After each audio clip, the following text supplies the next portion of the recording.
السلام عليكم ورحمة الله وبركاته. الأخبار الحلقة دي الحقيقة في ناس كتير مستنيينها. أنا اتعمدت إن أنا أأخرها لغاية ما المطار بتاع بالي يفتح. دلوقتي المطار فتح وإن شاء الله عن قريب السياحة هتفتح، وبما إن الناس هتبدأ إن هي تسافر لبالي ففي شوية تفاصيل ونقط كده أنا عايزكم إن انتوا تكونوا عارفينها قبل ما تروحوا بالي، بحيث إن انتوا تقدروا تستفيدوا لأقصى درجة ممكنة من الأجازة بتاعتكم في بالي.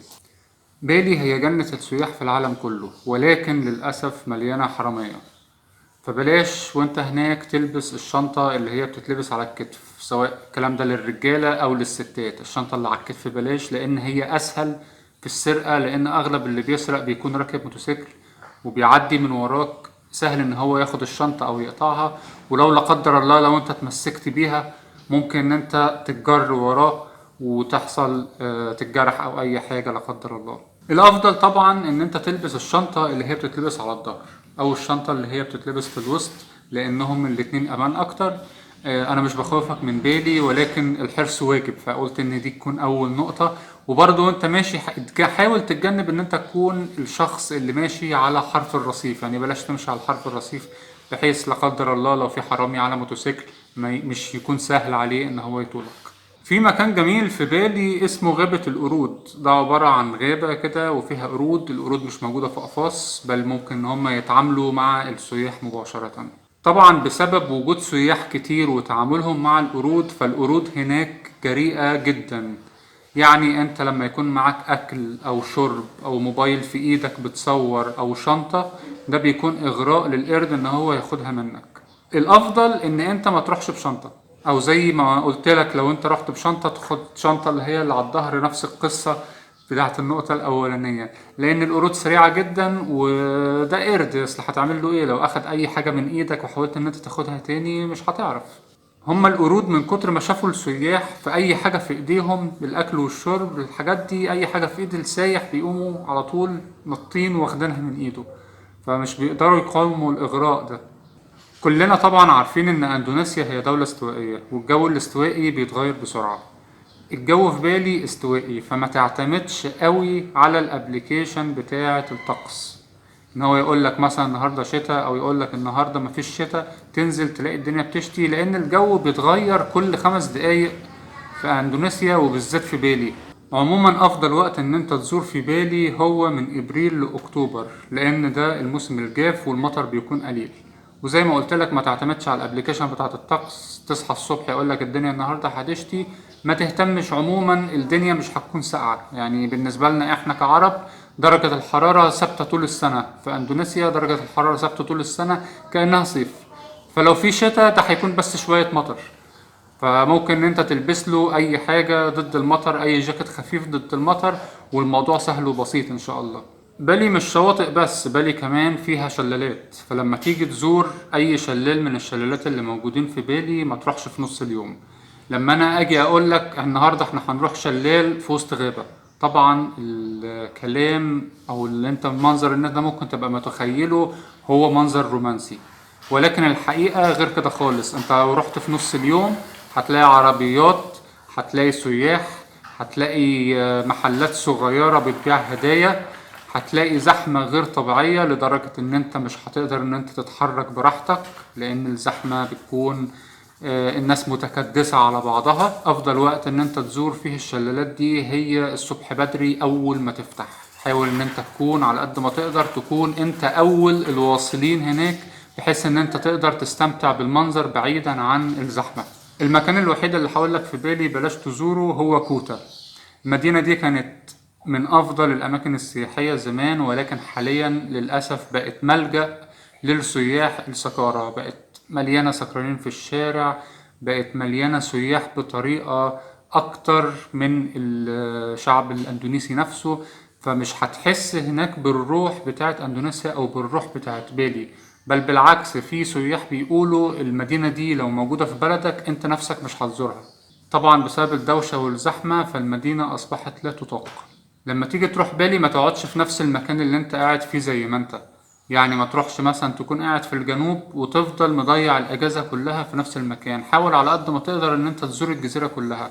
بالي مش مجرد شواطئ وبس، بالي فيها براكين، فيها شلالات، فيها حقول رز بتنفع، بتكون جميلة جدا في الصور.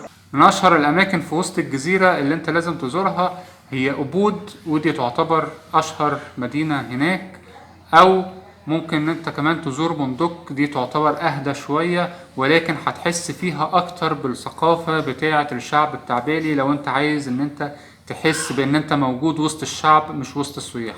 بالنسبة للمواصلات، انا كنت عملت فيديو عن المواصلات في اندونيسيا، ولكن ممكن ان احنا نراجع نقطتين كده على السريع. المواصلات هناك يا اما عربية يا اما سكوتر. اشهر المواصلات هي سكوتر. لو انت رايح مع واحد صاحبك او مثلا مع زوجتك في شهر العسل، مفيش مانع ان انتوا الاتنين تاخدوا سكوتر بحيث ان انتوا تبقوا خفاف. طبعا لو انت رايح عيلة ده الموضوع هيكون صعب عليك شوية. اهم حاجة لما تيجي تسوق سكوتر او موتوسيكل لازم ان انت يكون معاك رخصة من بلدك وتعملها رخصة دولية قبل ما تيجي. طبعا هو قليل جدا ان ضابط هيوقفك لان انت سايح، ان ضابط يوقف سايح ويسأله يقول له وريني الرخصة بتاعت السواقة بتاعتك. لكن لا قدر الله لا قدر الله لو في حادثة حصلت ولا لو في مشكلة حصلت، التأمين بتاع السفر بتاعك ممكن ان هو ما يغطيش التكاليف بتاعة العلاج او النفقات بتاعة المشكلة بتاعة الحادثة لو انت معكش رخصة. قبل ما تركب تاكسي في بالي لازم ان انت تتفق على السعر، وطالما ان انت اتفقت على السعر ما تزودش اي مليم بعد ما اتفقتوا. في حالات نادرة ولكن بتحصل ان بعد سواقين التاكسي بعد ما بياخدوا السايح وهم في نص الطريق يحاولوا ان هم يزودوا السعر عليه، وبعض السياح بتوافق. فانت ما تزودش السعر طالما ان انت اتفقت قبل ما تركب، خصوصا في المطار، لان هم بيصطادوا السايح اللي لسه واصل بالي طازة معاك الشنط بقى وتعبان وعايز تروح الفندق باي طريقة، يجي يقول لك تعالى وادفع لي مثلا جنيه ولا اتنين، وبعد ما تركب يوم قايل لك لا هات 10 علشان اوصلك.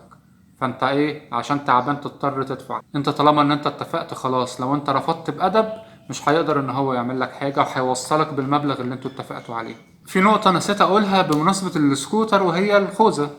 يعني طالما ان انت اجرت سكوتر هو هيديلك الخوذة مجانا، مش هتدفع عليها فلوس. فالبس الخوذة، مفيش سبب ان انت ما تلبسهاش، لان الحوادث واردة. لاحظ ان انت في مكان مش كل اللي فيه سواقين محترفين، انت في مكان كل اللي فيه سياح، والله اعلم هل هم في بلدهم عارفين يركبوا موتوسيكلات اصلا ولا لسه بيجربوا هنا او لسه بيتعلموا. غير كده ان الطرق نفسها بعض الطرق بتبقى ضيقة ومنحدرة، فالحوادث واردة في بالي خصوصا بالسكوتر. فالبس الخوذة لان هي فعلا حماية ليك. ما تصدقش انستجرام، الصور اللي انت بتشوفها في انستجرام تختلف عن الحقيقة تماما بسبب الفلاتر وبسبب الايديت وبسبب ان في بعض المصورين محترفين. زي مثلا الصورة اللي انتوا شايفينها قدامكم، ده معبد موجود في بالي، المية اللي من تحت دي عبارة عن مراية. فانت لما تروح المكان ده في بالي هتكتشف ان المنظر اللي موجود في الصورة يختلف عن الطبيعة اللي انت هتشوفها قدامك. هو حاطط مراية علشان الصورة تبان بالشكل ده. بالي جزيرة فقيرة وما عندهمش أي مصدر دخل تاني غير السياح، فهم معتمدين على السياحة 100%. فما تحاولش ان انت تفاصل في دولار او 2 دولار. يعني مثلا لو ان انت عايز تتصور جوه حقل رز والارض دي بتاعت واحد وطلب منك ان انت تدفع له مبلغ من المال دولار مثلا ولا 2 دولار مقابل ان انت تدخل جوه ارضه وتتصور، ده طلب طبيعي. فما ينفعش ان انت تحاول ان انت تفاصل معاه وان انت تقول له لا انا هدخل ارضك وهتصور فيها ببلاش. الفصال عموما مسموح بيه، بس برضو انت بتفاصل راعي ان الناس دول مكسبهم الوحيد منك، ما لهمش اي مصدر دخل تاني، ما عندهمش ولا بترول ولا ذهب جوه بالي، المصدر الوحيد هي السياحة. اعمل حسابك في الوقت. الطرق اللي في بالي تعتبر من ابطأ الطرق اللي انت ممكن تشوفها في حياتك، خصوصا في نص اليوم بتكون زحمة جدا. ولاحظ ان جزيرة بالي كلها ما فيهاش الا طريقين سريعين فقط، وباقي الطرق طرق عادية. فانت لازم تعمل حسابك في الوقت، اصحى بدري، ما تحاولش ان انت تضيع وقت. لو جوجل مابس مثلا قالك ان انت هتوصل في ساعة، ما تصدقش الكلام ده، احتمال ان انت توصل في ساعة ونص او ساعتين. لازم تعمل حساب الزحمة على طول. وانت ماشي في بالي في الشارع هتلاقي محطوط على الرصيف قدام البيوت وقدام المحلات ورد. الورد ده متزوق وشكله ظريف كده. الورد ده اوعى تدوس عليه واوعى تخبطه واوعى تلمسه واوعى تاخد منه، لان طبعا الناس اللي ما تعرفش بالي، الاهل بتوع بالي دول هندوس، والورد ده بيعتبر حاجة كده زي عطية هما بيعملوها خاصة بالديانة بتاعتهم، فهم بيحطوا الورد ده، دي حاجة خاصة بالدين بتاعهم.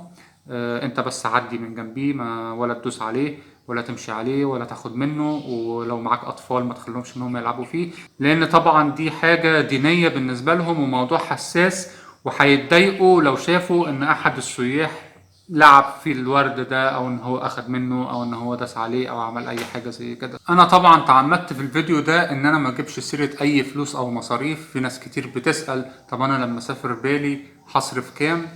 بالي فيها هوستلز من اول بعض الدولارات البسيطة اللي بتدفعها في اليوم لغاية فنادق الخمس نجوم اللي ممكن تدفع 500 دولار و1000 دولار في الليلة.